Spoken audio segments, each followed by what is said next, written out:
माना कि मैं अपराधी हूं प्रभु, फिर भी मुझे छोड़कर मत जाइएगा। जब भगवान श्री राम अयोध्या से चले 14 वर्ष के लिए, तो प्रथम रात्रि आपने तमसा नदी के तट पर गुजारी।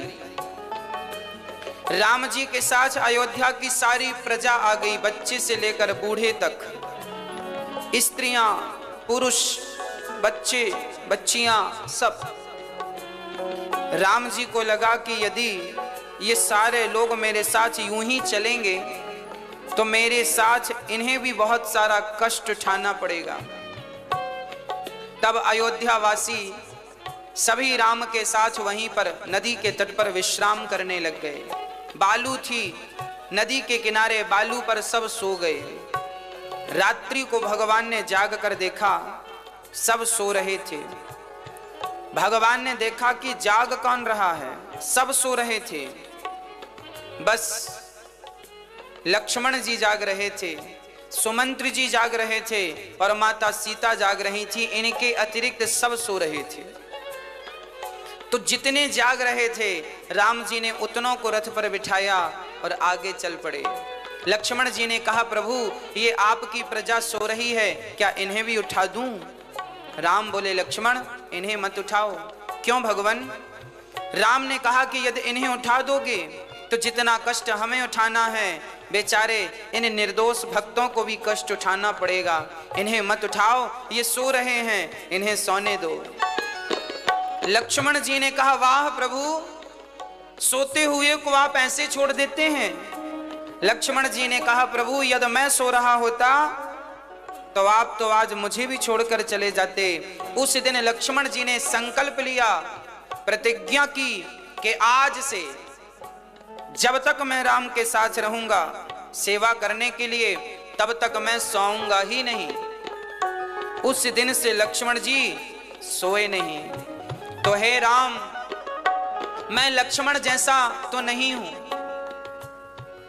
मैं कैसा हूं आपको पता है ना? हम अपना परिचय देते हैं, हे राम मैं तो अधम से भी अधम हूं, नीच से भी नीच हूं। पता नहीं मुझ जैसों को आप स्वीकार करते हैं या नहीं। जब राम जी तमसा नदी के तट पर सबको सोता हुआ छोड़कर चले, उसके बाद राम जी दिन भर चले तो सायंकाल भगवान श्रृंगवेरपुर पहुंचे। ये श्रृंगवेरपुर कहां है?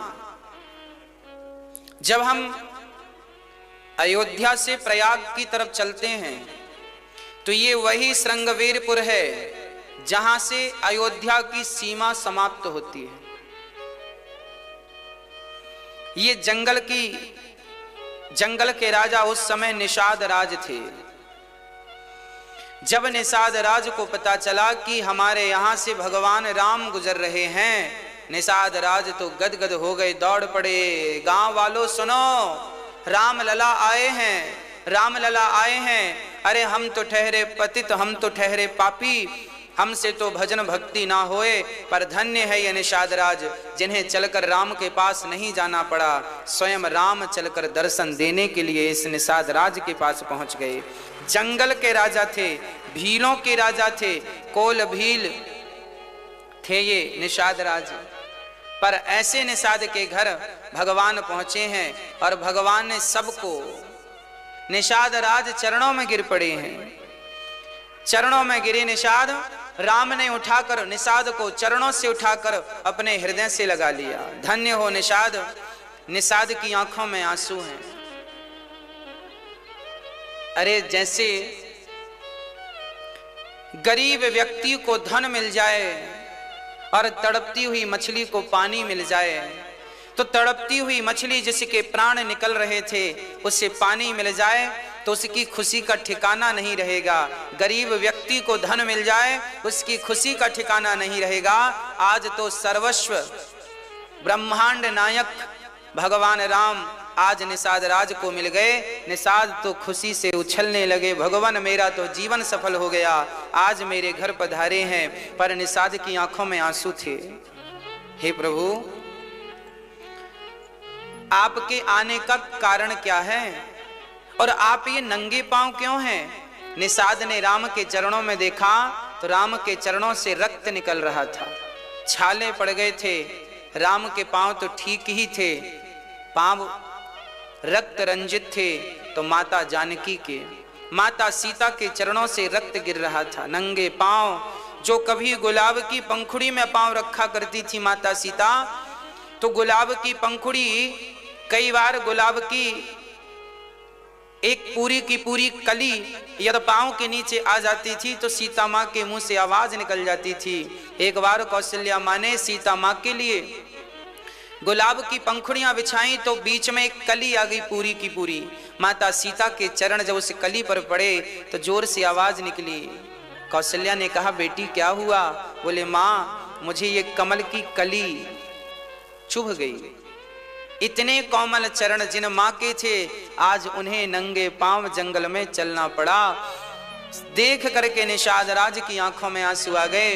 निषाद ने कहा, प्रभु हमारे गांव चलो, अब आपको कहीं जाने की जरूरत नहीं है, हम आपकी सेवा करेंगे, हम 14 साल आपको अपने पास रखेंगे। ये तो हमारा सौभाग्य होगा कि हम आपकी सेवा करें। राम जी बोले, ना भैया निषाद, हमें तो जाने दो, केवल आज रात्रि विश्राम करेंगे, वो भी गांव में जाना वर्जित है। हम गांव में नहीं जा सकते, किसी के घर भोजन नहीं कर सकते, हम तो जंगल के फल फूल खाएंगे और यहीं पेड़ की छांव में हमें 14 वर्ष गुजारना है।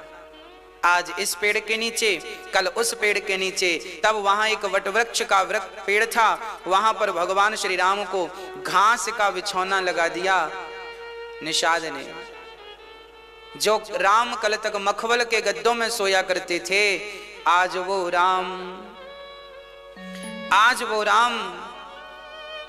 घास के बिछौनों पर सो रहे हैं। लक्ष्मण जी की आंखों से आंसू रुक नहीं रहे, पर भगवान राम प्रसन्न हैं। कोई फर्क नहीं पड़ता उन्हें कि वो मखमल के गद्दों में हैं कि घास के बिछौनों में हैं, कोई फर्क, क्योंकि वो भगवान है। फर्क तो हम लोगों को पड़ जाता है, फर्क तो हम लोगों को पड़ जाता है। एक दिन यदि हमें व्यवस्था में कुछ हो गई हेर फेर तो हम लोगों को फर्क पड़ जाता है। पर धन्य है भगवान जो ये मैसेज देना चाहते हैं कि देखो, जीवन में कौन सी स्थिति परिस्थिति कब उत्पन्न हो जाए कोई नहीं जानता, इसलिए हर परिस्थिति से लड़ने के लिए तैयार रहिएगा। हर परिस्थितियों का सामना करने के लिए कभी तुम्हें 56 भोग भी मिल सकता है और कभी भूखे पेट भी सोना पड़ सकता है। हर परिस्थिति के लिए तैयार रहिएगा। निषाद राज, ये वही निषाद है जिन निषाद को आज के जमाने में कहा जाता है कि ये ऊंचा है, ये नीचा है, ऊंच नीच जात पात। राम जी ने ऊंच नीच जात पात का कोई भेद ही नहीं रखा, निषाद को गले लगाया। समाज के लोग जिनको छूना नहीं चाहते, आज भी कुछ ऐसी मानसिकता वाले लोग हैं जो किसी को छूते हैं तो वो नहाते हैं कि हमने इस व्यक्ति को छू लिया तो अब नहाएंगे। राम जी ऐसे लोगों की बुद्धि ठीक करने के लिए निषाद को गले लगाते हैं कि देखो, मैं भगवान होकर यदि भेदभाव ऊंच नीच का नहीं मानता तो तुम तुच्छ प्राणी भला ये भेदभाव क्यों रखते हो? इस दीवार को क्यों नहीं गिरा देते? जात पात की ऊंच नीच की दीवार को गिरा दो और भगवान के भजन में लग जाओ। कोई फर्क नहीं पड़ता कि आप किस जात के हैं। अभी आगे रामचरितमानस में आएगा यह प्रसंग। हमारे ग्रंथ भाईचारा सिखाते हैं, हमारे भगवान मिलजुल के रहना सिखाते हैं। ऊंच नीच की कोई दीवार कहीं खड़ी ही नहीं की, ये तो कुछ लोगों ने खड़ी कर दी, जिसके कारण आज भयानक परिणाम देखने को मिलते हैं। राम और सीता शाम के समय कंद मूल फल खाकर मखमल के बिस्तर में सोने वाले, आज बड़े आराम से माता सीता, राम जी घास के बिछौनों पर लेट गए। सीता माँ चरण दबा रही हैं और लक्ष्मण जी चरण दबा रहे हैं। उसके बाद राम ने कहा, सीता आप भी सो जाओ। सीता जी भी उस घास के बिछौनों में हाथ का तकिया रख करके राम जी सो गए और हाथ का तकिया रख करके माता सीता सो गईं।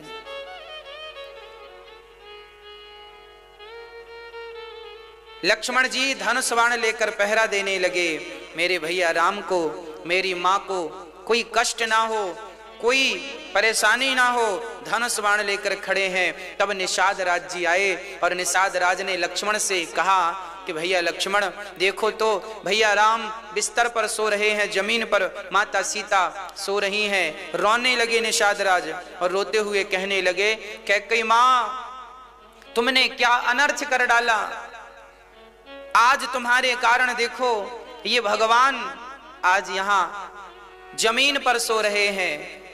तब लक्ष्मण जी ने कहा, लक्ष्मण जी कहते हैं भैया निषाद जी शोक ना करो, इस संसार में जो व्यक्ति सुख पाता है वो अपने ही कर्मों के कारण पाता है, और जो व्यक्ति दुख पाता है वो भी अपने कर्मों के ही कारण पाता है। आज देखो लक्ष्मण जी सब जानते हैं, शेषावतार हैं।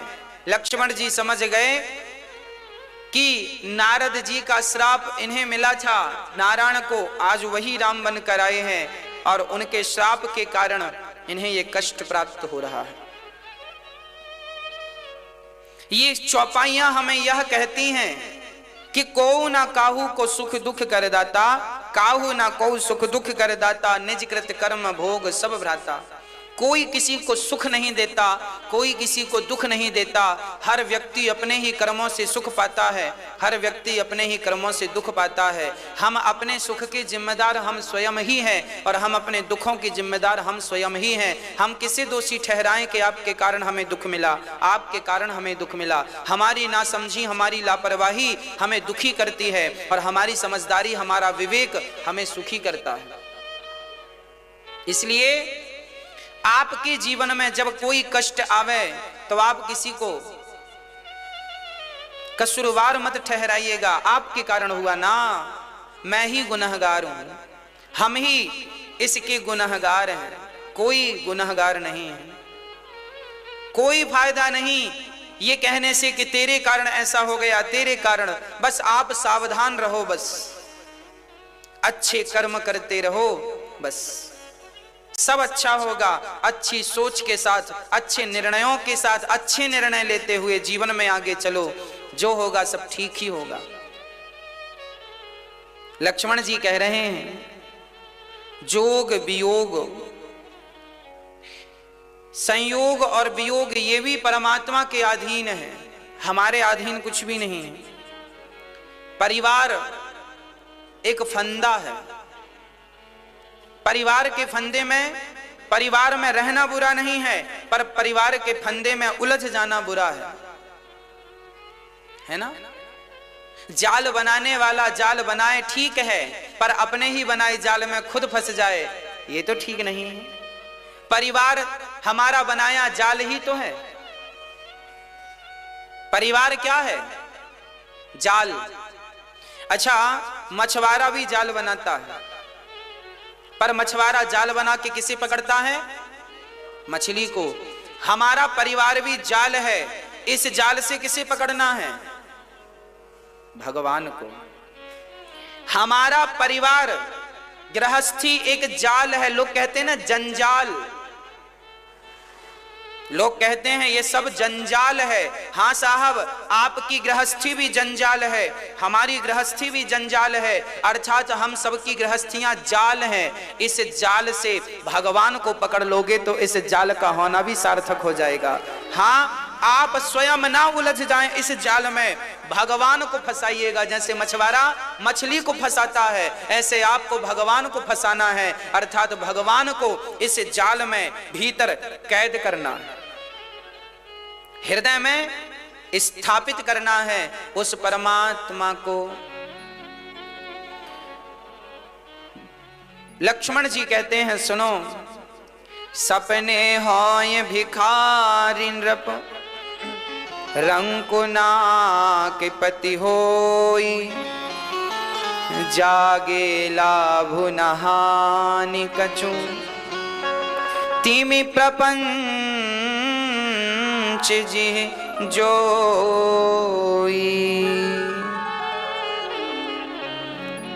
सपने में हम देखते हैं कि हम राजा हो गए, आंख खुलती है तो अपने ही बिस्तर पर। याद रखना, हम बड़े आदमी हो गए, हम गरीब हो गए, हमारा ये आ गया, हमारा ये चला गया, हमें ये मिल गया, हमें ये नहीं मिला। ये सब क्या है? ये एक सपना है। हम लोग सपना देख रहे हैं। हमारे पास 10 रुपए हैं, हम सपना देख रहे हैं। हमारे पास रुपए बिल्कुल नहीं है, ये भी एक सपना है। आंख खुलती है तो रात का सपना टूट जाता है, आंख बंद होंगी तो ये दिन का सपना टूट जाएगा। ना रात को देखा हुआ तुम्हारा है, ना दिन को देखा हुआ तुम्हारा है। तुम और हम ही यहाँ के नहीं हैं। हम सब मेहमान हैं इस धरती में कुछ दिनों के, जबरदस्ती अपना मान बैठे हैं। लक्ष्मण जी कहते हैं मोह ना करो। लक्ष्मण जी ने बढ़िया बात कही, जानिए तबाही जीव जब जागा, जब सब विषय विलास विरागा।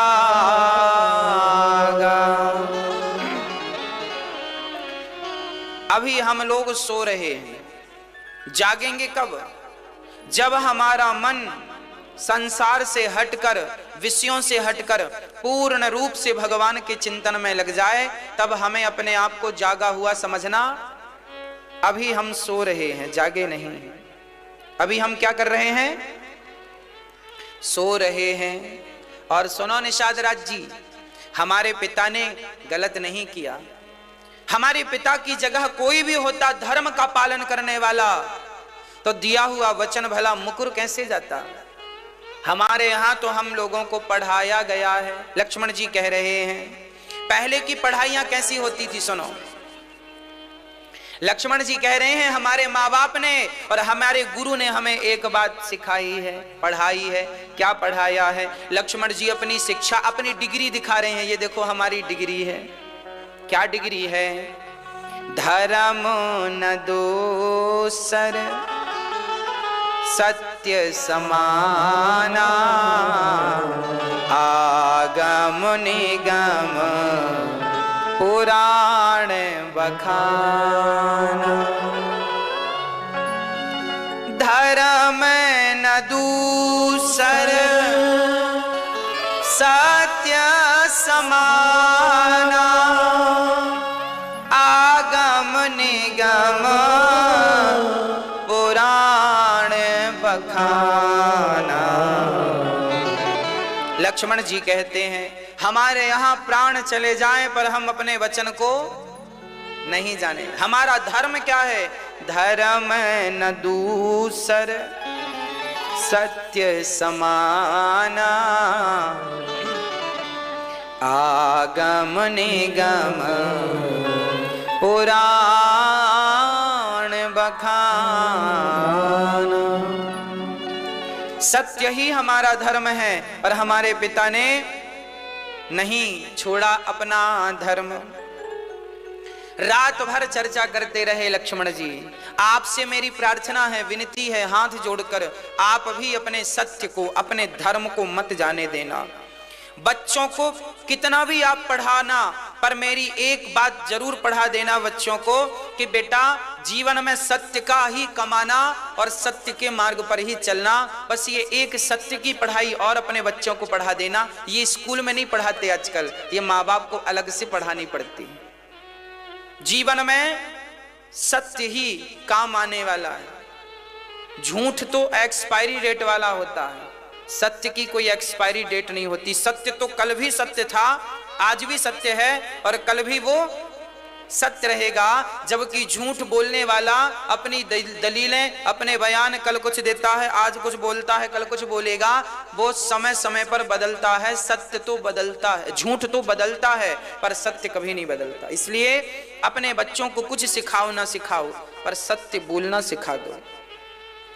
इतना ताकतवर बना दो अपने बच्चों को कि 1,00,000 लोगों के बीच में वो सत्य बोलने की ताकत रखें।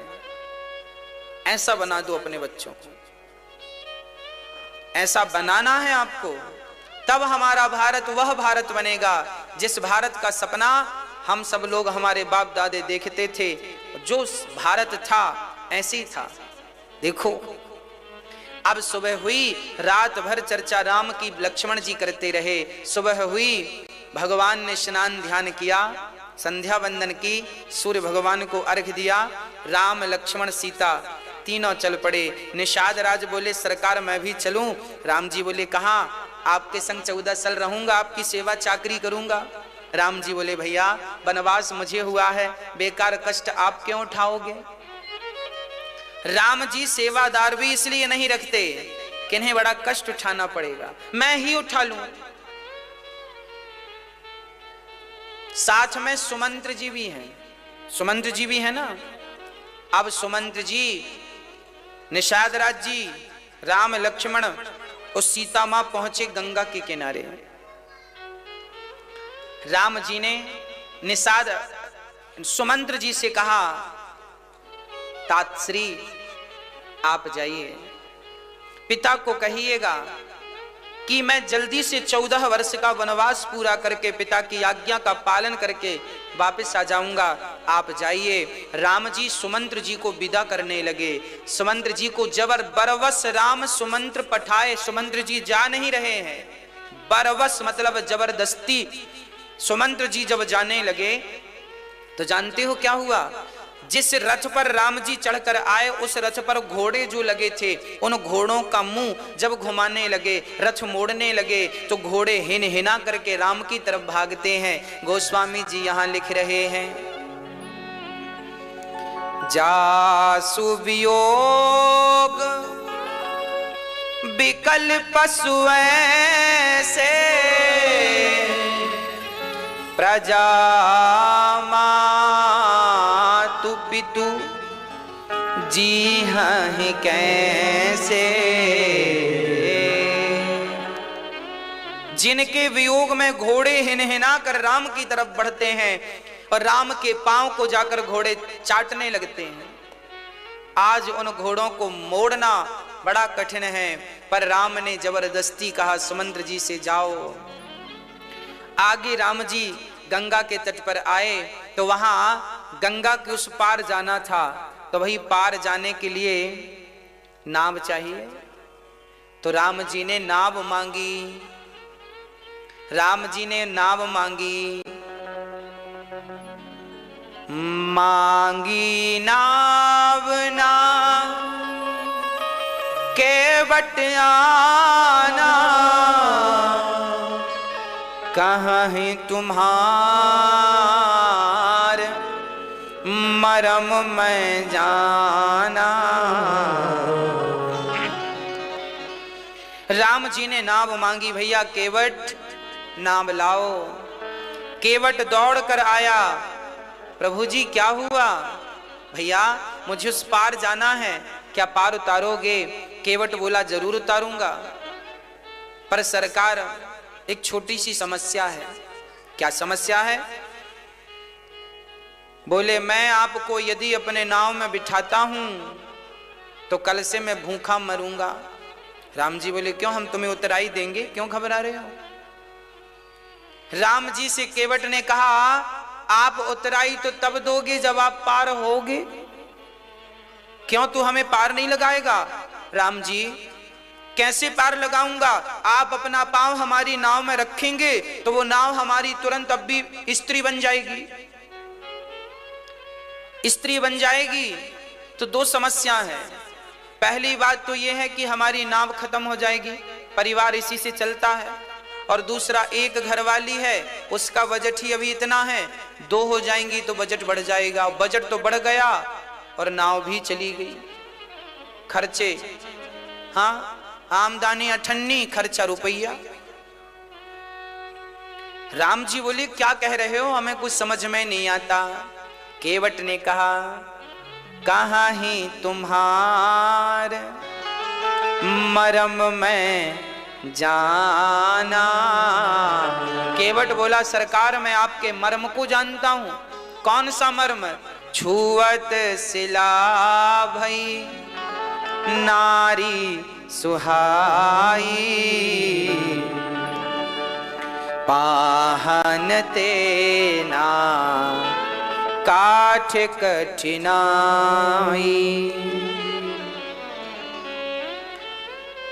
आज केवट कह रहे हैं कि भैया प्रभु जी, यदि मैंने आपको पार लगाया तो नाव पानी में जो है, अरे आपने पत्थर की शिला पर अपने चरणों की धूल गिराई थी तो वो पत्थर नारी बन गई थी अहिल्या।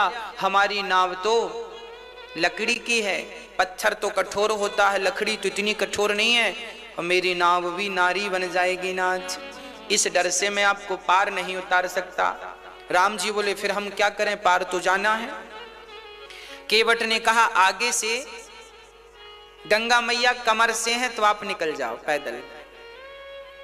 राम जी समझ गए कि पैदल हम तो चले जाएंगे कमर तक, सीता कैसे जाएंगे, है ना, सीता कैसे जाएंगी। और अभी अभी स्नान किया था, कपड़े दो ही जोड़ी थे, एक जोड़ी पहन रखा था, एक जोड़ी बगल में दबे थे। तो जो दबे थे वो तो गीले थे, और जो पहन रखे हैं ये भी यदि हम वहां से गए तो ये भी गीले हो जाएंगे, तो गीले पहन के जाएंगे तो ठीक नहीं। सीता है, बीमार ना पड़ जाए गीले कपड़ों से, सर्दी ना बैठ जाए, गंगा का जल ठंडा है। केवट आप हमें अपनी नाव से पार कर दो। केवट बोला सरकार अब सुनो, जिस नाम को लेने से, जिस राम के नाम को लेने से लोग भव सागर पार हो जाते हो, आज वो राम पार होने के लिए नाम मांग रहे हैं। कितना आश्चर्य है। आश्चर्य क्यों है? आश्चर्य इसलिए कि नाम लेत भव सिंधु सुखाही, जिनका नाम लेते ही भव सागर सूख जाए, और भव सागर गाय के खुर के समान होकर लोग आसानी से पार कर लें। जिस नाम के पत्थर पानी में तर गए, जिसके नाम पर करोड़ों लोग भव सागर तर गए, आज वो राम कह रहे हैं कि हमें पार लगा दो, वो भी गंगा से। ये क्यों कर रहे हैं भगवान? ये हमें और आपको सुख देने के लिए। यदि राम यूं ही पार कर जाते गंगा को एक पांव में, तो फिर केवट जैसा प्रेमी हमें कहां से मिलता। आज राम जी कह रहे हैं हमें पार लगा दो। केवट ने कहा सरकार एक शर्त पे पार लगाऊंगा, एक उपाय है। क्या? बोले आप अपने चरणों को धुला लीजिए। केवट कहता है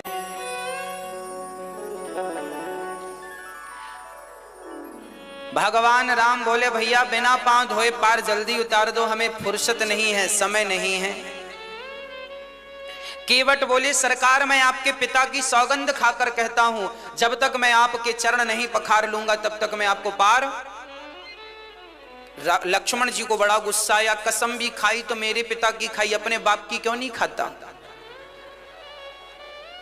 लक्ष्मण जी बोले कसम मेरे पिता की क्यों खाई, अभी तुझे मैं मार डालूंगा। ज्यादा राम जी की आज्ञा एक बार में पालन करते हैं सब लोग, और तुम आज्ञा का पालन ही नहीं कर रहे हो। हाँ, आज्ञा का पालन करो, नहीं तो आज्ञा का पालन करो। प्रिय भक्तों, अब भगवान श्री राम खड़े मुस्कुरा रहे हैं और लक्ष्मण जी देख रहे हैं। केवट बोला सुनो लक्ष्मण जी, यदि आप हमें मार भी देंगे तो हमें फर्क नहीं पड़ता। हमें मारना चाहते हो तो मार डालो, जब मरूंगा तो मैं जाकर के कहूंगा, मुझसे पूछा जाएगा तुम्हें किसने मारा, तो मैं क्या कहूंगा सुनो। रघुनाथ सुप्राणन सो प्रिय बंधु, वही मुझे बाण से मारत है। मुझे कौन मार रहा है? वो लक्ष्मण जो रघुनाथ जी को प्राणों से प्रिय है। यमराज बोलेंगे क्यों मारा, गवाह कौन है? तो मैं कहूंगा रघुनाथ सुप्राणन सो प्रिय बंधु, वही मुझे बाण से मारत है। अपराध क्या है? अपराध यही इस दास का है, रघुनाथ के पांव पखारत है।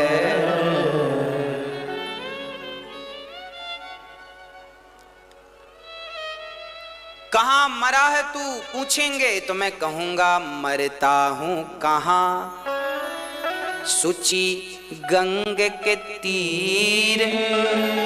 और गवाही कौन? रघुनाथ सुनाथ निहारत है। राम जी गवाही देंगे, मरूंगा गंगा के किनारे। मारने वाला राम का भाई। अपराध इसका यही है कि केवल राम के चरण धोना। यदि राम के चरण पखारने की सजा मृत्यु है तो लक्ष्मण मुझे मार दो, मैं मरना चाहता हूं। अरे राम की सेवा करने के लिए यदि उनकी सेवा की जिद के कारण यदि मौत भी आ जाए तो मैं मरना स्वीकार करूंगा, पर राम की सेवा छोड़ना तो स्वीकार नहीं कर सकता। ये मौका गंवाना स्वीकार नहीं करूंगा। लक्ष्मण जी ने बाण पकड़े थे, छोड़ दिए। सुनि केवट के बैन प्रेम लपेटे अटपटे, विह से करुणा ऐन चितई जान की लखन तन। आज भगवान राम मुस्कुराए हैं। जब राम जी आए ना तो केवट के यहां रोते हुए राम जी आए हैं, क्योंकि निषाद सुमंत्र जी को भेजा तो सुमंत्र जी रोने लगे। तो सुमंत्र को देख करके राम जी की आंखों में भी आंसू आ गए। केवट ने मन में संकल्प ले लिया कि राम मेरे घाट में रोते रोते आए हो, आपको हंसा कर ना भेजा तो मेरा नाम केवट नहीं। ऐसी बातें करता है कि राम को हंसी आ गई। बेहसे करुणा ऐन। आज करुणा करने वाले परमात्मा आज लक्ष्मण और सीता को देखकर इसलिए हंसे क्योंकि लक्ष्मण और सीता दोनों ने राम का एक एक पांव बांट रखा है। जब राम जी का विवाह हुआ तो राम जब सोने गए ना तो लक्ष्मण जी आ गए। सीता जी लंबा घूंघट डाले बैठी ही थी। लक्ष्मण जी आ गए। सीता ने राम से कहा ये देवर जी यहां इस समय क्या कर रहे हैं? राम जी बोले ये रोज आता है, लक्ष्मण है, हमारे पांव दबाता है। जब तक पांव नहीं दबा लेता तब तक ये सोता नहीं है। सीता जी बोली दोनों पांव दबाते हैं? हाँ हाँ दोनों पांव दबाते हैं। लक्ष्मण जी पांव दबाने लगे। एक दिन तो ठीक सीता माँ ने देख लिया, कोई बात। दूसरे दिन फिर आ गए। 2 घंटे पांव दबा रहे हैं, एक एक घंटा एक पांव। अब सीता जी 2 घंटे क्या करना बैठी। तो सीता जी ने लक्ष्मण जी से कहा सुनो भैया लक्ष्मण, आज आपकी भाभी आपसे कुछ मांगना चाहती है, क्या दोगे? हाँ हाँ भाभी जी, आप तो माँ हैं, आज्ञा करो, क्या चाहती हो? तब लक्ष्मण जी से माता सीता ने कहा हे लक्ष्मण, हे भैया, आप यदि अपनी माँ को कुछ देना चाहते हो तो आप एक चरण की सेवा मुझे सौंप दो। दोनों चरणों की आप ही कर लेते हैं। मैं अभागिन हूं, मुझे तो कुछ मिलता ही नहीं, कम से कम एक चरण तो दो। लक्ष्मण जी बोले ठीक है, फिर दाहिना पांव आपका, बायां पांव मेरा, ठीक है। आज राम जी सीता और लक्ष्मण की तरफ इसलिए देखे कि सुनो आप दोनों का कब्जा एक एक पांव पर है, पर आज ये केवट तुम दोनों से भाग्यशाली है, मेरे दोनों चरणों पर कब्जा करके बैठा है। क्या कहता है? कहता क्या है केवट कि प्रभु आज मैं आपके चरण धोऊंगा। राम जी बोले चल भैया धो ले।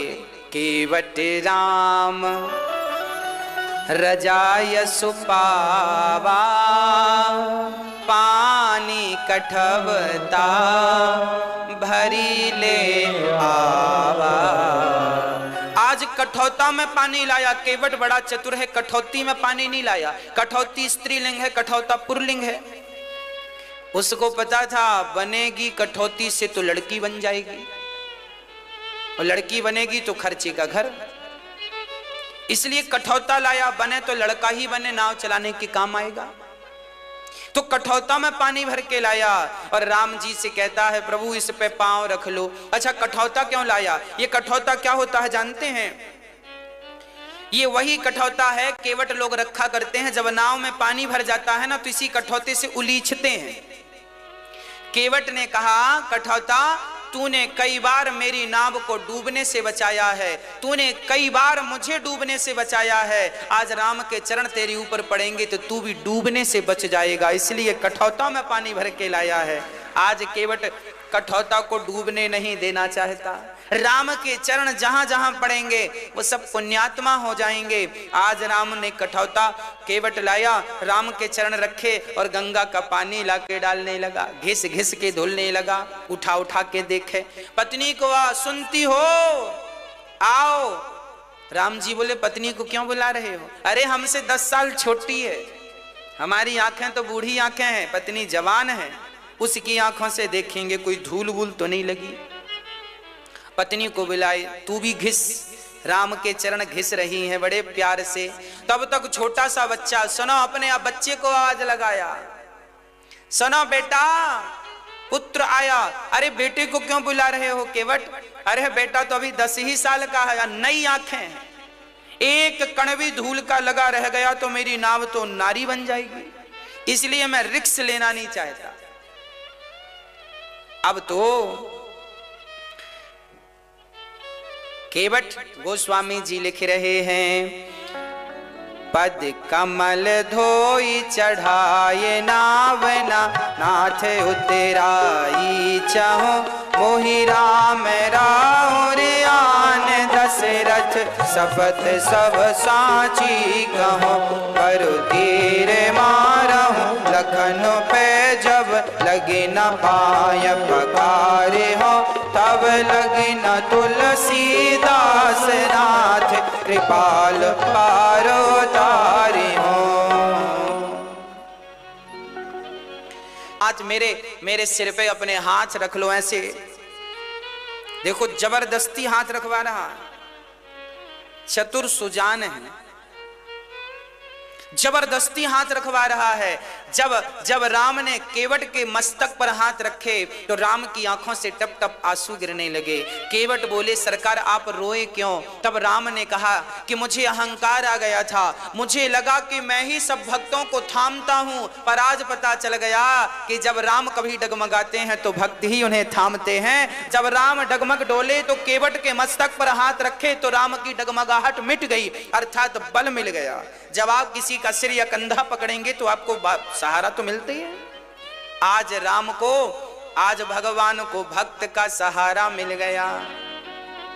आपको क्या लगता है केवल भक्तों को ही भगवान का सहारा है? हाँ, हमें तो उनका सहारा है, पर यह भी याद रखना कि उन्हें भक्तों का सहारा है। हाँ, केवट ने चरण धोए और चरण धोकर के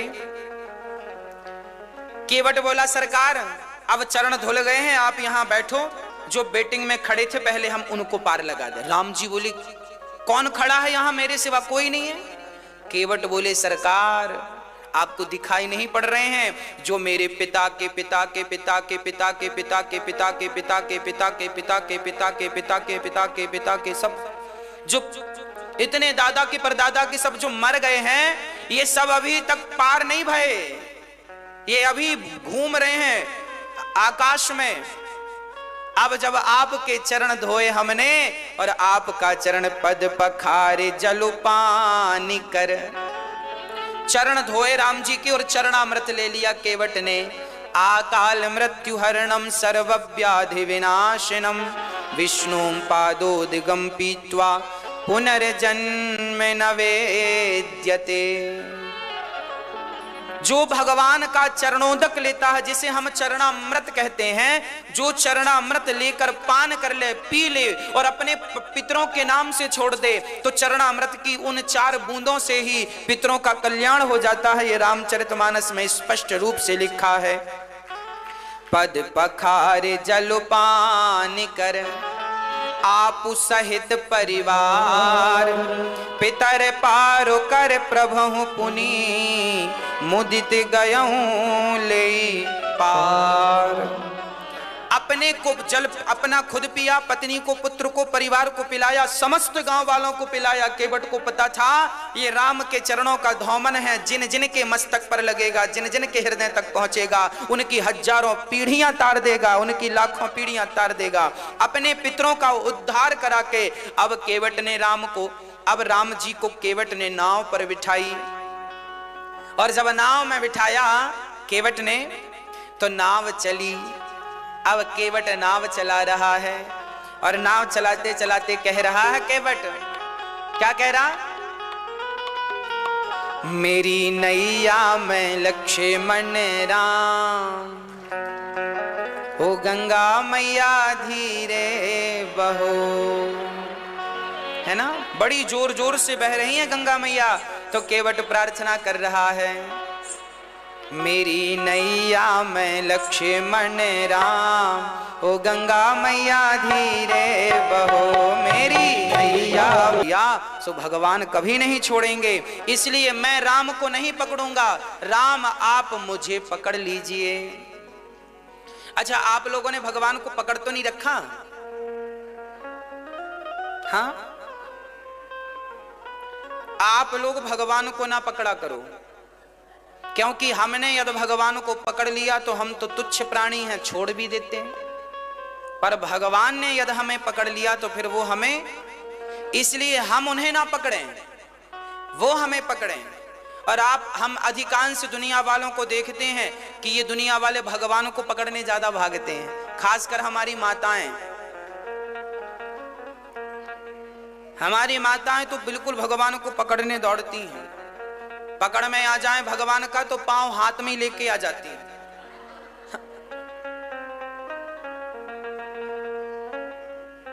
नवरात्रि में माता जी रखी थी, एक मैया नहीं मानी, नहीं मैं तो माता जी के पांव पकड़ूंगी।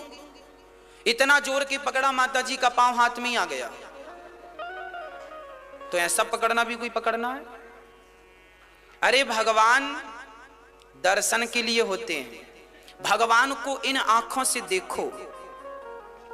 और सच कहूं, भगवान को देखने के लिए आंखें किसकी चाहिए आप बताओ?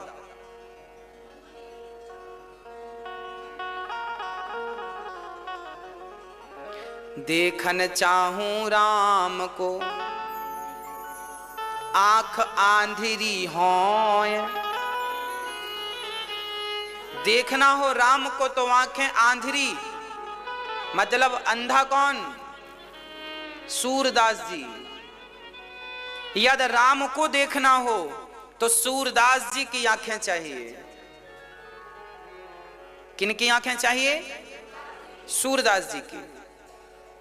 देखन चाहो राम को तो आंख आंधरी होए। राम को देखना है, परमात्मा को देखना है तो आंखें सूरदास की तरह हो। इन आंखों से कुछ भी नजर नहीं आता, इन आंखों से तो हमें माया नजर आती है, माया। इन आंखों से तो संसार के विषय नजर आते हैं, इन आंखों की कोई बहुत अहमियत नहीं है। भगवान को देखना हो तो अपने भीतर के दिव्य नेत्र खोलिए, प्रेम के, भक्ति के नेत्र, ज्ञान और वैराग्य के नेत्र खोल करके उस परमात्मा का आलिंगन कीजिए, दरस परस कीजिए। बिहारी जी को इन आंखों से अपने मन की आसन सिंहासन पर बिठा लीजिए, फिर भीतर की आंखों से उनका श्रृंगार किया करो। इन आंखों से बिठा लो, फिर भीतर की आंखों से आंखें बंद कर लो। इन आंखों का कोई काम नहीं, आंखें मूंद लो। अब अंदर की आंखों को जगाओ, उनको खोलो और फिर परमात्मा का दर्शन करो। ये ठाकुर जी भोग लगा रहे हैं, हम खिला रहे हैं। आप मूर्ति बनाओ, अपने भाव की मूर्ति, कि भगवान की आंखें ऐसी हैं, रघुनंदन ऐसे हैं, राम जी ऐसे हैं, सिया जी ऐसी हैं। एक एक उनकी आकृति बनाओ और उनके चरणों का ध्यान करो। राधा जी ऐसी हैं, श्याम सुंदर ऐसे हैं, लक्ष्मी जी ऐसी हैं, नारायण ऐसे हैं। आकृति बनाओ और उनको हृदय में बिठाकर भीतर से आनंद लेते रहो। भाव ये बने कि हमारे सामने भगवान है, और भाव यह बने कि ठाकुर जी ने हमें पकड़ रखा है, हम क्या पकड़ेंगे उन्हें, वो हमें पकड़ लें तो काम बनेगा। सूरदास जी जब गड्ढे में गिर गए, कुएं में, तो भगवान से यही तो कहा कि प्रभु, भगवान ने कहा बाबा मेरा हाथ पकड़ लो। सूरदास जी ने कहा बेटा मैं अंधा हूं, मेरे को कहा क्या पता कि तेरा हाथ कहां है, पर तुझे तो पता है कि मेरा हाथ कहां है। तो हमें तो पता ही नहीं कि भगवान के हाथ पांव कहां है, पर उन्हें तो पता है कि हमारा हाथ कहां है। तो हम क्या पकड़ेंगे उन्हें, वो हमें पकड़ लें इतना ही पर्याप्त है। केवट कहता है प्रभु आप मेरा हाथ पकड़ लीजिए। भगवान ने हाथ पकड़ लिया केवट का, और अब पकड़े हैं तो फिर कभी छोड़ेंगे नहीं। अब तो नाव किनारे लगी, उतर ठाणी भय सुर शरीरे ता, सिय राम गुह लखन समेता। आज राम जी उतर गए, केवट से नाव से उतरे हैं, और अब केवट बोला सरकार, केवट उतर दंडवत। अब केवट दंडवत चरणों में लौट गया, पहले नहीं लेटा, अब लेटा है। चरणों में लेट जाने का अर्थ होता है जिसके चरणों में आप लेटते हैं, दंडवत करते हैं, अर्थात आप अपना समर्पण कर देते हैं, है ना। इसलिए भगवान के मंदिर में जाओ तो लेट कर प्रणाम करो। पुरुषों को बोल रहे हैं, स्त्रियों को लेट के प्रणाम नहीं करना चाहिए। दंडवत प्रणाम केवल पुरुष करें, स्त्रियां ना करें। स्त्रियां तो घुटनों को जमीन में रख के अपना माथा जमीन में रखो बस। तो केवट ने दंडवत किया, और राम जी ने कहा भैया केवट ये अंगूठी ले लो। उतराई। केवट बोला सरकार मुझे शर्मिंदा क्यों कर रहे हैं, नाई से ना नाई ले तो धोबी से ना धोबी ले, तो उतराई दे के नाथ जातना बिगारी हो। अरे धोबी से कपड़ों की धुलाई नहीं लेता, नाई से सेविंग के पैसे नहीं लेता, तो आप भी केवट मैं भी केवट, भला मैं आपसे कैसे पैसे ले लूं। उतराई। राम जी बोली हम कहां केवट हैं भाई, हम तो क्षत्रिय हैं। केवट बोले राम जी आपको पता नहीं, आप तो बड़े वाले केवट हो, हम छोटे केवट। राम जी बोले कैसे। केवट बोला सरकार आप भी पार लगाते हैं, हम भी पार लगाते हैं, दोनों का कारोबार एक ही है। फर्क कितना है कि हम छोटी सी गंगा से पार करते हैं, आप भवसागर से पार लगाते हैं। जब आप मेरे घाट आए तो मैंने आपको पार लगा दिया, जब मैं मरकर आपके घाट आऊं तो आप मुझे भवसागर से पार लगा देना, बस यही उतराई चाहता हूं। केवट की बातें सुन के राम जी मुस्कुराने लग गए। राम जी अब वहां से आगे चलते हैं, केवट भी साथ में है, निषाद राज भी साथ में है। अब चलते चलते भगवान प्रयागराज पहुंचे।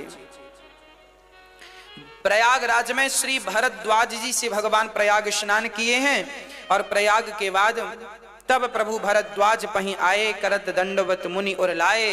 राम जी ने जैसी भरद्वाज जी को प्रणाम किया, भरद्वाज जी ने उठाकर रघुनंदन को अपने हृदय से लगा लिया। आगे चले हैं राम जी। भरद्वाज जी बहुत प्रेम से राम को बिठाते हैं, राम जी का स्वागत करते हैं। भरद्वाज जी बड़े प्रेम से राम जी को बिठाते हैं, कंद मूल फल खिलाते हैं, और प्रयागराज में आज बड़े भाव से राम की सेवा श्री भरद्वाज जी कर रहे हैं। उसके बाद राम जी भरद्वाज जी से कहते हैं हमें रहने का स्थान बताइए, हम कहाँ जाएं। तब उन्होंने चित्रकूट की तरफ भेज दिया है। अब राम जी केवट और निषाद राज को वापस भेज रहे हैं, आप जाओ, अब आपको भी आपका काम करना है, अब हमें हमारे हाल पर छोड़ दो। चल पड़े हैं निषाद राज और केवट, यहां से वापसी हुए। जब वापस चले और राम लक्ष्मण सीता जब आगे चली चित्रकूट की तरफ, तो वहां चलते चलते के गांव से पगडंडी गुजर रही थी, रास्ता छोटा सा। तो राम जी छोटे छोटे गांव से होते हुए निकले, जंगलों में जो गांव हैं, गांव से निकले तो गांव की महिलाएं पानी भर रही थी कुएं से। जब उन्होंने देखा राम को, आहा हा हा, देखो तो ये सखी देख कितने सुंदर हैं ये। एक सखी ने कहा राम राम, क्या हो गया इन्हें, कितनी सुंदर सुकुमारी स्त्री है, कितने सुंदर ये राजकुमार हैं, ऐसा लगता है कि ये कोई राजा के बच्चे हैं, पर ये तो जंगल से गुजर रहे हैं, हमें तो लग रहा है कोई जंगली है। तब सीता माता को प्यास लगी। सीता जी पानी पीने के लिए बोली, भैया लक्ष्मण हमें प्यास लगी है। राम जी बोले अच्छा ठीक है, ये गांव है, यहां पर बहुत सारी स्त्रियां पानी भर रही हैं, चलो यहीं चलते हैं। तो राम जी कुएं के पास गए तो वहां सारी सखियां देखकर गदगद हो गई, चलो हमारे पास आए। तो सखियों ने क्या किया, सीता को अपने पास बिठा लिया, और स्त्रियों में बैठ गई, राम लक्ष्मण वहां बैठे थे। उन सखियों ने राम को पानी पिलाया। राम जी ऐसे हाथ धुल करके फिर पानी पीते हैं, वो बाल्टी से ऐसे डाल रही हैं। फिर लक्ष्मण जी पानी जब लक्ष्मण को मिला तो लक्ष्मण जी ने पहले पानी पिया नहीं, चुल्लू में हाथ में लेकर के राम के चरणों में डाल करके राम के चरणों को अपने पल्लू से पीतांबर से पहुंचे हैं, रक्त इत्यादि छाले पड़ गए थे, थोड़ी सी ठंडक मिली, गर्मी का मौसम था, राम के चरणों को बड़े प्रेम से धो रहे हैं। लखनलाल जी प्यास बहुत लगी है लक्ष्मण को, पर अपनी प्यास भूल गए, इन छालों के सामने यह प्रेम है, यह भक्ति है। लक्ष्मण जी ने चरण धोए और सिया जी अब बैठी हैं वहां, तो वो सखियां पूछ रही हैं देवी तुम कौन हो। सिया जी कहती हैं हम जनक की पुत्री सीता हैं। अच्छा तो ये दो पुरुष कौन है तुम्हारे साथ। सिया जी कहती हैं ये जो छोटे वाले हैं ना, चरण धो रहे हैं गोरे, ये हमारे देवर हैं। अच्छा ये तुम्हारे देवर हैं, तो फिर ये बड़े वाले कौन हैं। अब सीता जी सकुचा गई। देखिए पहले की स्त्रियां ये भी कहने में संकोच करती थी चार लोगों के सामने कि ये हमारे पति, और आज की तो गाना गाती हमारे हस्बैंड हैं। आज तो डिंडोरा पीटती हमारा हस्बैंड, और आजकल तो नाम भी लेके बुलाते हैं, यहाँ जो भी नाम है XYZ नाम लेके बुलाए, ऐसा लगता है ये पत्नी नहीं है अम्मा है।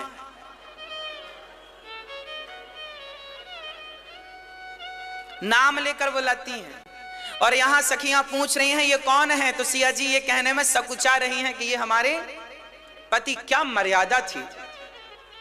देखो जीवन मर्यादित हो तो ठीक है, सबकी अपनी अपनी मर्यादाएं हैं, क्या बोलें क्या ना बोलें, बोलने की भी अपनी मर्यादाएं हैं, किसका नाम लें किसका नाम ना लें, कहां हंसें कहां ना हंसें।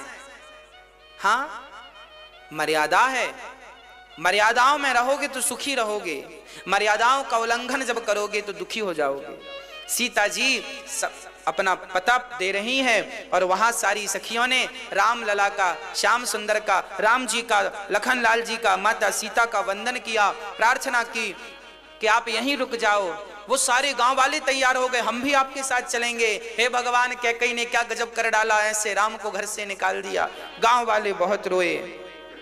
राम जी ने सबको समझाया आप लोग आराम से रहिए। राम जी वनवास ना गए होते तो आज ऐसे जंगल के लोगों को भी, जंगल के सामान्य प्राणियों को भी आज भला भगवान का दर्शन कैसे होता। ये बड़े पुण्यशाली लोग हैं, धन्य है वो नगर वो गांव जहां से राम जी गुजर रहे हैं। अब राम जी आगे चले तो राम जी वाल्मीकि जी के आश्रम में आए। ये वही वाल्मीकि जी का आश्रम है जहां बाद में फिर सीता जी आएंगी, इनके यहाँ लवकुश का जन्म होगा। ये वही वाल्मीकि जी, ये वाल्मीकि जी वही हैं जिन्होंने रामायण जैसे महाग्रंथ को तैयार किया। ये वाल्मीकि जी उच्च कोटि के ज्ञानी हैं। इनके चरणों में भगवान राम ने प्रणाम किया है, चरणों में प्रणाम किया, राम जी ने प्रणाम किया। राम जी बैठे हैं, वाल्मीकि जी भोजन प्रसादी करा रहे हैं। अब राम जी ने वाल्मीकि जी से कहा गुरुदेव बताओ हम रहें कहां, रहने का स्थान बताओ। तो वाल्मीकि जी बड़े हंसे। वाल्मीकि जी बोले प्रभु ये बताओ, आप कहते हैं हम रहें कहां, ये बताओ आप कहां नहीं हो, आप कहां नहीं हो। तब रहने के कुछ स्थान श्री वाल्मीकि जी ने राम को कहा, हे प्रभु, राम की प्रार्थना कर रहे हैं वाल्मीकि जी, हे प्रभु आप तो सर्वव्यापी हैं, आप सर्वत्र हैं, आप कहां नहीं हैं, आप तो जिन्हें जनाना चाहते हैं वही आपको जान पाते हैं, नहीं तो लोग आपको सामान्य प्राणी ही समझते हैं। सोई जाने जेहि देहु जनाई, जानत तुम्हाही होई जाए। भगवान जिसे जनाना चाहे वह भगवान को जान लेता है, जिसे भगवान जनाना ना चाहे वो भगवान को कदापि नहीं जान पाता। अरे भगवान मेरे सामने खड़े हैं पर मुझे ज्ञान ही नहीं है कि भगवान है, मुझे तो लगता है ये सामान्य व्यक्ति हैं, तो मैं तो उन्हें सामान्य मानता हूं ना। अच्छा भगवान, ये सामने जो खड़े हैं ये भगवान ही हैं, ये कौन बताएगा? ये भगवान ही कृपा करें तो भगवान को जाना जा सकता है, नहीं तो हमारी इतनी बुद्धि नहीं है, इतनी शिक्षा नहीं है कि हम उस ईश्वर को पहचान सकें। बड़े बड़े संत ना पहचान पाए, हमारी ताकत क्या है? इसलिए सोई जाने जेहि देहु जनाई, जानत तुम्हाही होई जा। जो भगवान को जान लेता है ना वो भगवान का हो जाता, भगवान ही हो जाता। कैसे? जैसे नमक के पहाड़ में ऊंट गिर जाए, नमक के पहाड़ में ऊंट गिर जाए तो वो ऊंट भी क्या बन जाता है? हाँ जी, नमक बन जाता है।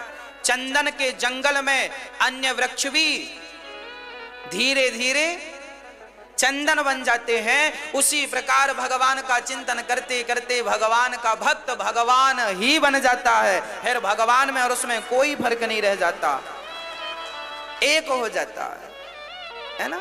जब मैं था तब हरि नहीं, अब हरि है मैं नाय, और प्रेम गली अति सांकरी जामे दोना समाय। अब वाल्मीकि जी बता रहे हैं आप कहां कहां रहो, सुनो। आप प्रभु वहां रहो जहां तुम ही निवेदित भोजन करहीं, प्रभु प्रसाद पट भूषण धरहीं। आप उनके पास रहो जो सदा आपको भोग लगाकर ही कुछ खाते हो। याद रखना, लिखा है रामचरितमानस में, जो भगवान को भोग लगा के खाते हैं, सोना चांदी भी भगवान को समर्पित करके धारण करते हैं, वह भगवान को अपने हृदय में कैद कर लेते हैं। भगवान कहाँ रहते हैं? जो व्यक्ति सब कुछ भगवान के चरणों में समर्पण कर दे, भगवान वहां रहते हैं। पहला स्थान जो समर्पित भोजन करके करता है भगवान उनके मन में। और सुनो, कर नित्य करहीं राम पद पूजा, राम भरोस हृदय नहीं दूजा। जिनके हृदय में राम के अतिरिक्त कोई और भरोसा नहीं है, किसी पर विश्वास नहीं है, विश्वास है तो केवल भगवान पर। जिनका विश्वास भगवान राम पर है, जिनका विश्वास भगवान कृष्ण पर है, ऐसे भक्तों के बीच में सदा वसंतम सदा भगवान बसते हैं। जो भगवान पर विश्वास रखते हैं, अन्यथा और किसी पर विश्वास, केवल भगवान पर विश्वास। और सुनो, मंत्र राजू नित्य जपहि तुम्हारा, पूजहि तुम्हाही सहित परिवार। भगवान कहाँ कहाँ रहे आप उनके लिए बता रहे हैं, आप यहाँ यहाँ रहो।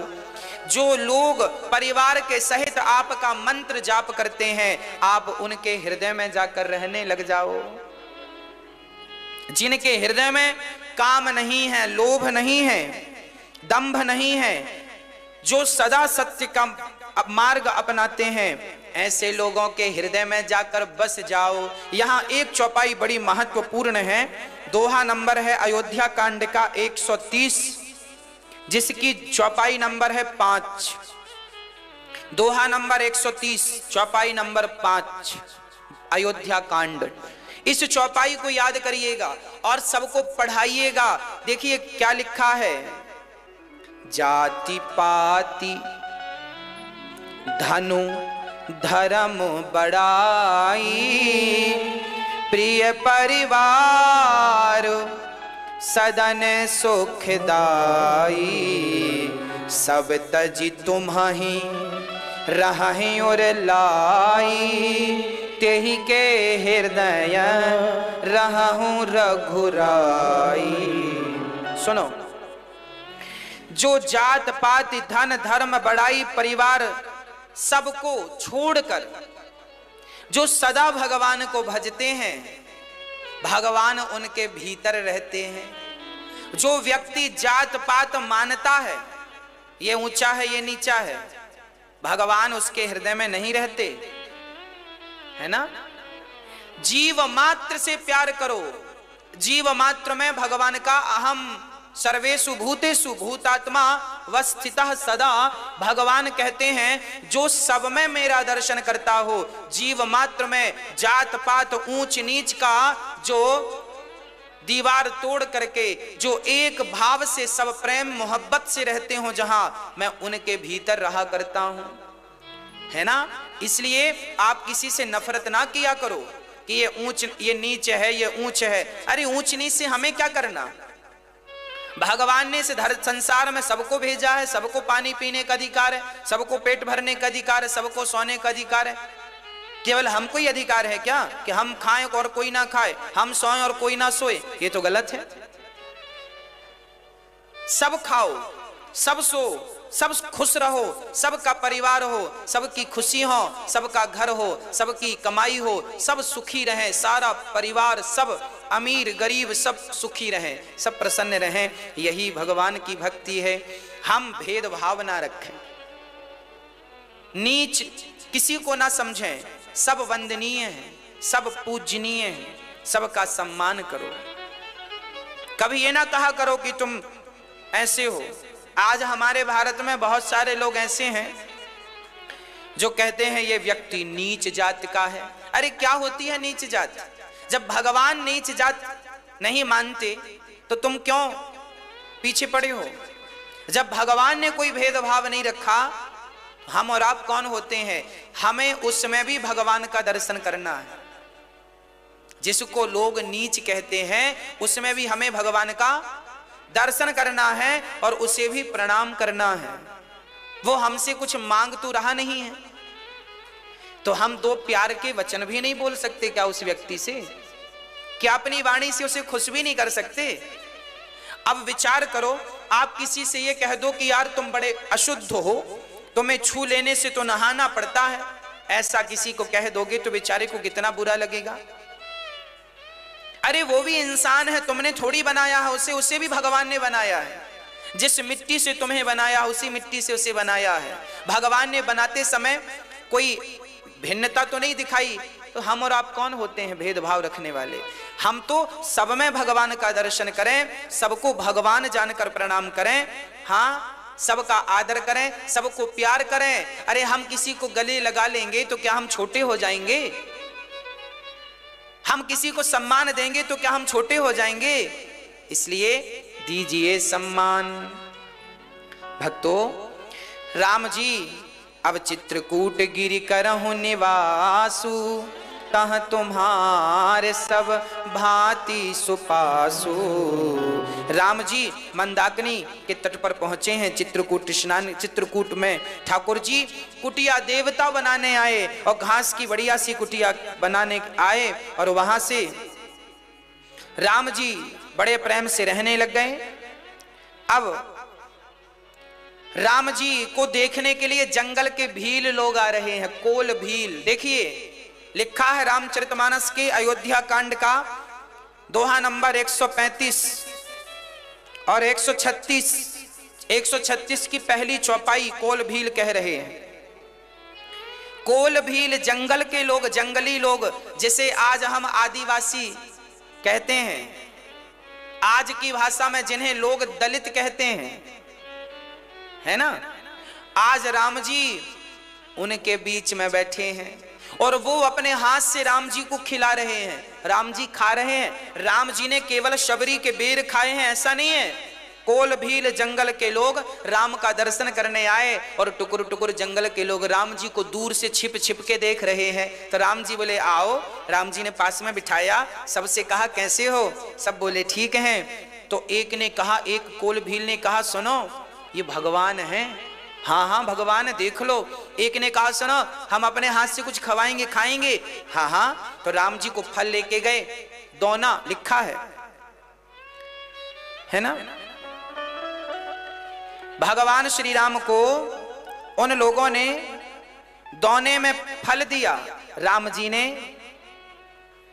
वो फल ग्रहण कर लिए, फल खाए।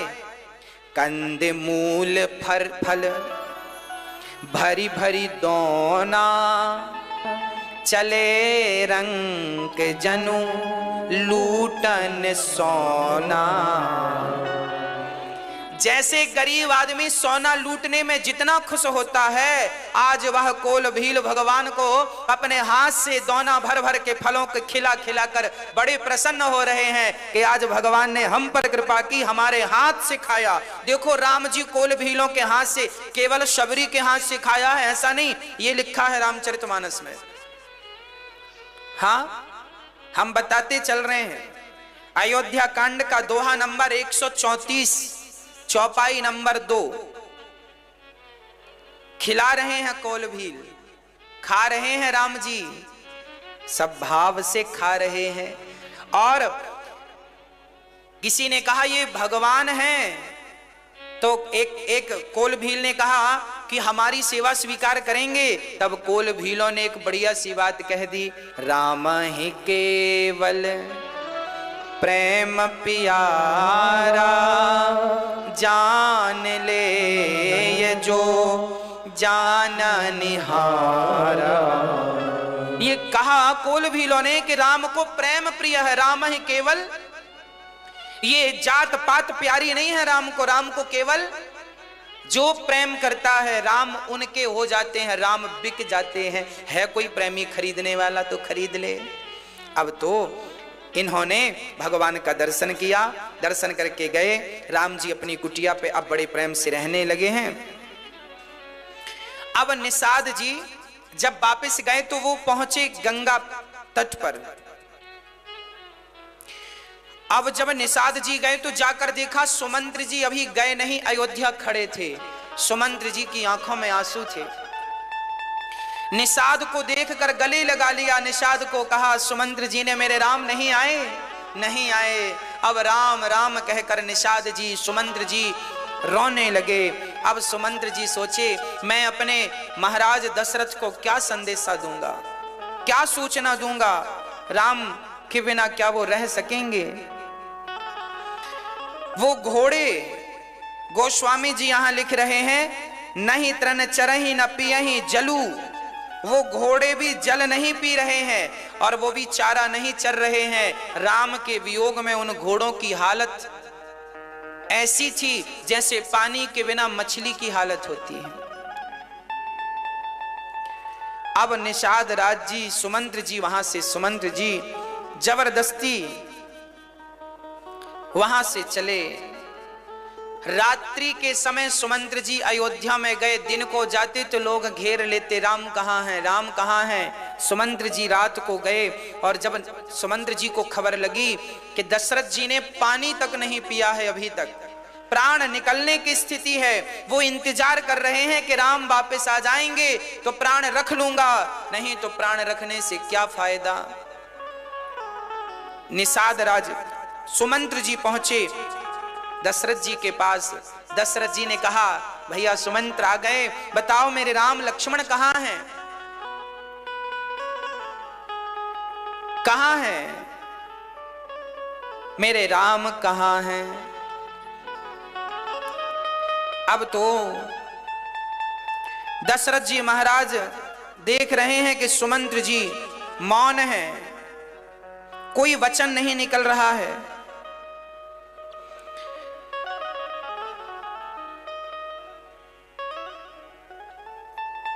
दशरथ जी महाराज कहते हैं सुमंत्र कुछ बोलते क्यों नहीं? तब सुमंत्र जी ने कहा प्रभु राम नहीं आए, राम नहीं आए। पहली रात तमसा के तट पर गुजारी, दूसरी श्रृंगवेरपुर, फिर केवट ने नाव में बिठाकर पार लगाया। उसके बाद तो निषाद जी संदेशा लेकर आए कि वो चित्रकूट में है।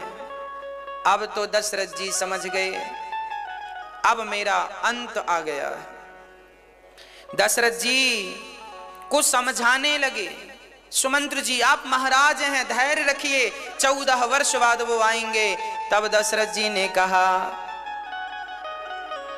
हाँ रघुनंदन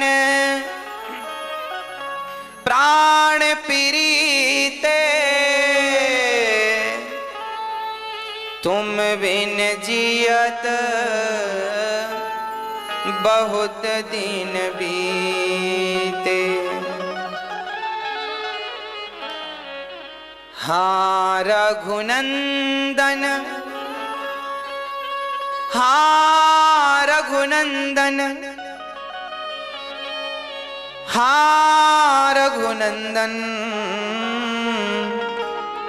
हाँ रघुनंदन। राम राम कह राम सनेही, पुनि कह राम लखन बैदेही। दशरथ जी ने कहा अब मेरा अंत आ गया। अच्छा हुआ था जो मुझे उन तपस्वी अंधों ने श्राप दे दिया था, नहीं मैं आज जी कर क्या करता। रानियों ने कहा श्राप किसने दिया था? बोले एक बार मैं शिकार खेलने गया तो वहां मैंने देखा कि कोई पानी पी रहा है, मैंने बाण मारा, वहां कोई जानवर नहीं था, वहां श्रवण कुमार थे और श्रवण कुमार की छाती पे बाण लग गया। श्रवण कुमार ने कहा मेरे अंधे माता पिता रो रहे हैं, प्यास से तड़प रहे हैं, मैं पानी का घड़ा लेकर गया और जब उनके माता पिता को दिया उन्होंने समझ लिया कि ये मेरा पुत्र नहीं है। कौन हो दुष्ट तुम? तब उन्होंने कहा दशरथ जी ने महाराज क्षमा करो, मेरे हाथ से आपके पुत्र की मृत्यु हो गई है। तड़प तड़प करके मां ने प्राण त्याग दिया, श्रवण की मां ने, और उस पिता ने श्राप दे दिया, श्रवण के पिता ने, अंधे ने। दशरथ जैसे हम अपने पुत्र के लिए तड़प तड़प कर प्राण त्याग रहे हैं, तुम भी अपने पुत्रों के लिए तड़प तड़प करके मर जाओगे। दशरथ जी को याद आ गया अपना श्राप।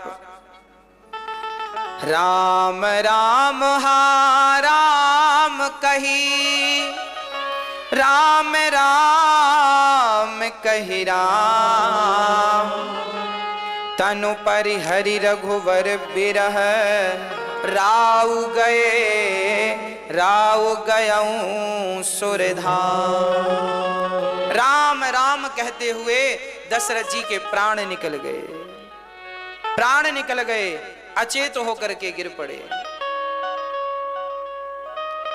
जियन मरण फल दशरथ पावा, अंड अनेक अमल जसु छावा। आज जीने और मरने का फल गोस्वामी जी लिख रहे हैं, आज दशरथ जी ने यह फल पाया। राम राम कहते हुए दशरथ जी ने प्राण त्याग दिए। राम तुम्हारे बिना भी क्या जीना। राम जी का चिंतन करते करते देखो तो सही, हम लोग जिंदा रह लेते हैं पर दशरथ जी राम के बिना एक क्षण जीवित ना रह पाए। सारी रानियां रोने लग गईं।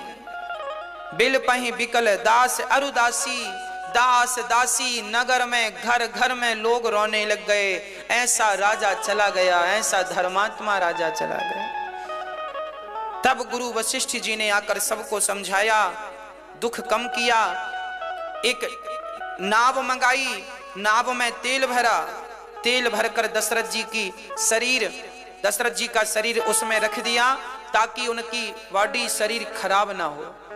और तुरंत श्री वशिष्ठ जी महाराज ने भरत और शत्रुघ्न को ननिहाल अपने सैनिकों को कहा, जाओ वायु के वेग से जाना और कुछ भी पूछे भरत तो कुछ बताना मत, बस ये कहना गुरुदेव ने बुलाया है।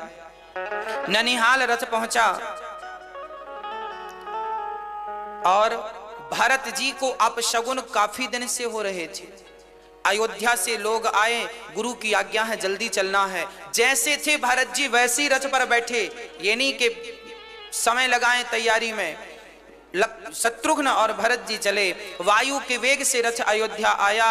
और जब अयोध्या आया तो सारी अयोध्या वीरान हो चुकी थी। कोई कहीं खुशी नजर नहीं आई। किसी के द्वार पर ना तो जलता हुआ दिया नजर आया, ना तो घर के द्वार पर आंगन पर तुलसी लगी थी, वो तुलसी भी बेचारी मुरझाई हुई सी थी। भरत जी समझ गए कुछ बहुत बड़ा अनर्थ हो गया है। पूछ रहे हैं, भैया क्या हुआ, कुछ तो बताओ। पर कोई उत्तर नहीं। भरत जी दौड़ कर पहुंचे अपनी मां कैकेयी मां के पास। मां बताएगी क्या हुआ है। लगता है हमारे भैया पर कोई संकट आया है। और मां कैकेयी भैया पर संकट देख नहीं सकती, इसलिए पहले मां के पास गए, क्योंकि मां सबसे ज्यादा, कैकेयी सबसे ज्यादा राम से प्यार करती थी।